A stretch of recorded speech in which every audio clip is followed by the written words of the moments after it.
everybody, welcome aboard the Lost Madagascar Express. If I could please ask that while the train's moving, you remain seated at all times, keep arms and legs inside the carriages. Here we are running non-stop train trips at the moment. We're not stopping at the legal walk-through enclosure at this time of the year, but we've got a few other animals to have a look at on the way round. Sit back, relax, enjoy the ride. We'll go see what else we can find. And as we come out of the station, just to get us all nicely warmed up, I would like everybody on board after 3 to give me a nice loud chugga chugga choo choo. So here we go, 1, 2, 3. Chugga chugga choo choo. Lovely. Colchester Zoo is currently home to around about 200 species of animal.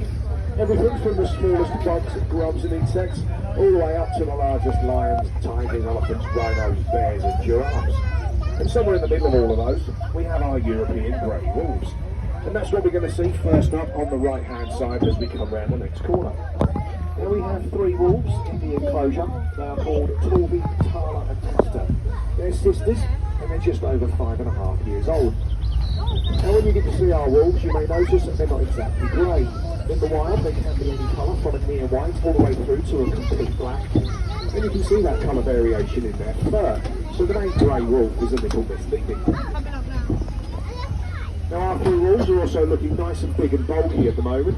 Most of that is actually made up of their fur. Over the last 3 or 4 months, they've grown a lovely thick fur coat, and that's keeping them toasty warm and dry through the winter. They don't necessarily need that too much in this country. But out in the wild, some of the areas they live, they have to tolerate temperatures down to about minus 30 degrees. So those fur coats really do a fantastic job for them. Now the European grey wolf is just one species. There are many others all over the world. And a few thousand years ago, someone first domesticated these animals. Through selective breeding over many centuries, we've been able to change the size, shape, coloration and the temperament of the wolf so that we can bring them into our homes as our pet dogs. So if you've got a dog at home, regardless of what breed it is, whether it's a pug, poodle, Great Dane, St Bernard or everything in between, you can be certain that it is actually related to the wolf. Now we all know that wolves like to howl at the moon. I want to find out if we've got any howlers on board. So after 3, let's give it a go. Are we ready? 1, 2, 3. Wonderful howling. Now our wolves certainly heard you. They do have the most amazing hearing, so I guess you're all now honorary members of the Colchester Zoo Wolf Pack. As we come past this little black house over on the left hand side, look through the windows, you may just be able to catch a glimpse of our black and white rough lemurs.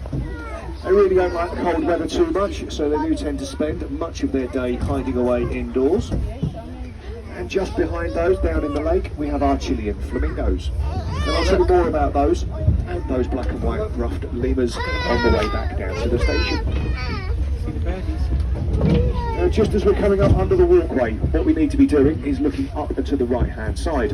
What we're looking for is an animal called a binturong. Now the binturong is an unusual animal. They're a big ball of black fur, about the size of a large dog. They look like a cross between a bear and a cat, sometimes known as the Asian bear cat. They spend about 95% of their day hiding away up in a tree, very rarely coming down to the ground. They eat pretty much anything they can get their paws on, and their wee smells like popcorn. Now if you look right towards the back of the enclosure, towards the little doorway up there, you can just about see the back end of one of them. That's Teddy, that's our male. And we also have Cecilka in there, she's our female. Now also in that enclosure, scurrying around on the floor somewhere, we have our Asian short-clawed otters.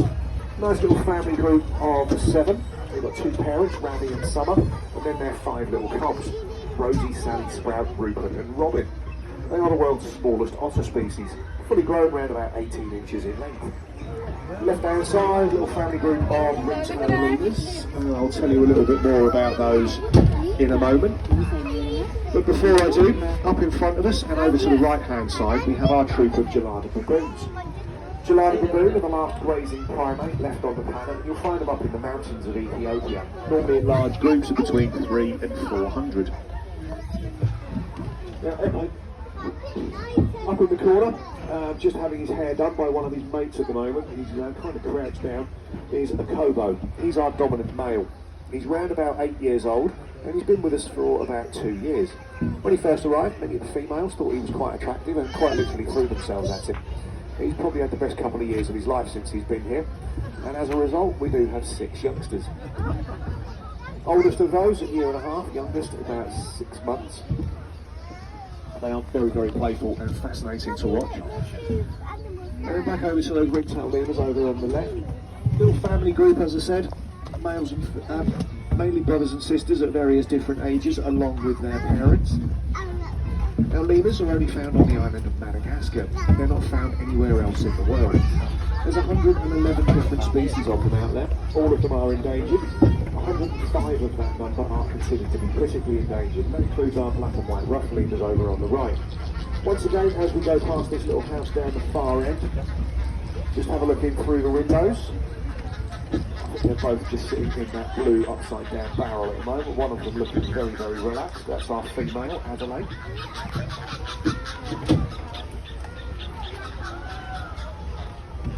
Now, these black and white ruffed lemurs are primarily vegetarian, eating fruit, seeds and berries, but they're also very fond of nectar as part of their diet.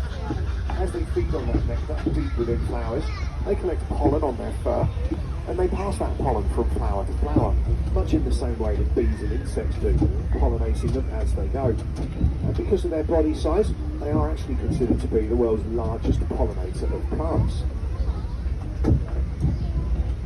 And next to those down in the lake, we had our Chilean flamingos. 30 birds, males and females, as you would expect, so they are hopeful of some youngsters. Now, flamingos, when they are young, are not pink. They are completely grey, and they stay grey until they're about 2 years old. They get that pink coloration from a chemical substance called xanthine, which is found within shrimps and crustaceans that they eat in the wild. We don't have any of that in our water, so we have to add it to their food as part of their diet. Otherwise, the birds would just be a whitish grey colour, not fabulous pink.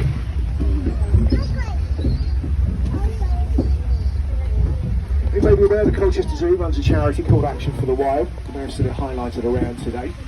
It's an organisation that was set up just over 25 years ago, and it's our way of working with organisations and other charities around the world, all with conservation and animal welfare at their forefront. Over the years, we have raised many thousands of pounds and donated it to these projects. It's also allowed us to establish the Impapa Nature Reserve in South Africa. Quite a unique project for a UK zoo.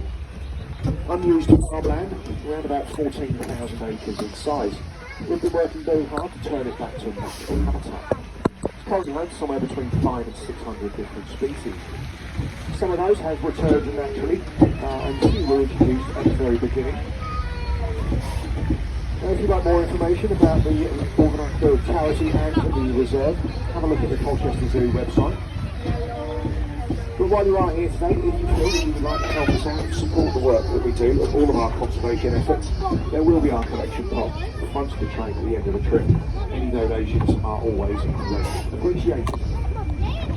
So we are now coming back down into the station. If I can please ask that we remain seated until the train has stopped. Please take personal belongings with you.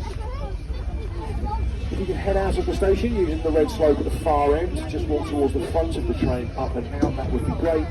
And I hope you've enjoyed this ride with us today. Hope you have a fantastic day here at Colchester Zoo. And as we come into the station, just for fun this time, I'd like everybody on board after 3 to give me the biggest and loudest chugga chugga choo choo you can. Here we go, 1, 2, 3. Lovely.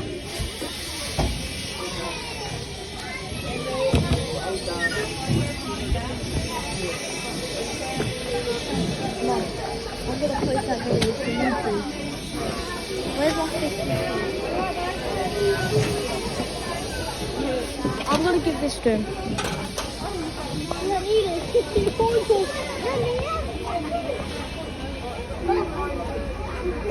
The new 50p. That's all I got.